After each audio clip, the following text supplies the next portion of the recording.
Morning everyone. তো আজকে সকাল সকাল ব্লগটা স্টার্ট করছি। টাইম ছিল তখন 8:30। 8:30টার সময় বাইরে থেকে বাবা আজকে রুটি আর তরকারি এনেছিল। আর শশাটা কিন্তু আমি প্রতিদিনই খাই, কারণ গরমে শশা খাওয়াটা অত্যন্ত জরুরি। তারপর এখানে বেলায় খাচ্ছি লাস্সি। আর আজকে জানো তো বাইরে একটা ছোট কাজ ছিল, বাইরে যে বেরিয়েছি দেখি এত বাইরে রোদ, মানে অসম্ভব গরম এখানে।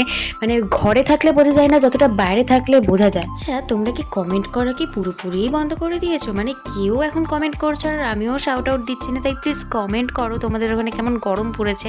তারপরে বাইরে থেকে এসে একটা থামস আপ এনেছিলাম। আজকে লাঞ্চটা এই গরমে হয়েছিল চিকেন, তারপরে মাছের ডিমের ভুজি দিয়ে একটা সুন্দর একটা রান্না, মানে অসাধারণ ছিল। তারপরে আমাদের বাড়িতে ওই যে দইটা কম্পালসারি। আর তারপরে দুপুরবেলা এত সুন্দর রোদ উঠেছিল আর এত সুন্দর মেঘ করেছিল, মানে বলার নয়। মানে যেমন রোদ উঠেছিল তেমন মেঘও করেছিল। দুপুরবেলা ঘুম থেকে উঠে দেখি এত সুন্দর হাওয়া দিচ্ছে, ছাদে না গিয়ে থাকতে পারলাম না, কারণ ঘরে এত গরম লাগছিল, আমার সাফোকেশন ওঠেনি, এটাই অনেক।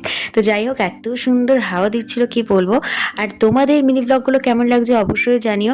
আসলে কি বলতো, এই যে মর্নিং স্কুল শুরু হয়েছে আবারও বলছি, আর তার মধ্যে আমি গ্যাপ করে করে মিনি ব্লগ দিচ্ছি। আমারও সব থেকে খারাপ লাগে তোমাদের সঙ্গে এই গ্যাপ দিয়ে দিয়ে মানে কথা বলতে।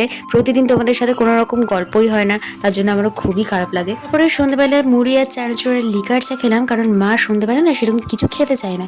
যেহেতু মা গরমে খুব কষ্ট পায় বেশি খেলে, তার জন্য মা সন্ধ্যাবেলায় খুব রেয়ার নিজের জন্য চা করে। আর আমি মাকে বললাম, মা একটু চা খাও, মা খেলো না। তারপরে রাতে আমার স্কিন কেয়ার করে নিলাম। তোমাদের মিনি ব্লগটা কেমন লাগলো অবশ্যই জানিও। টাটা।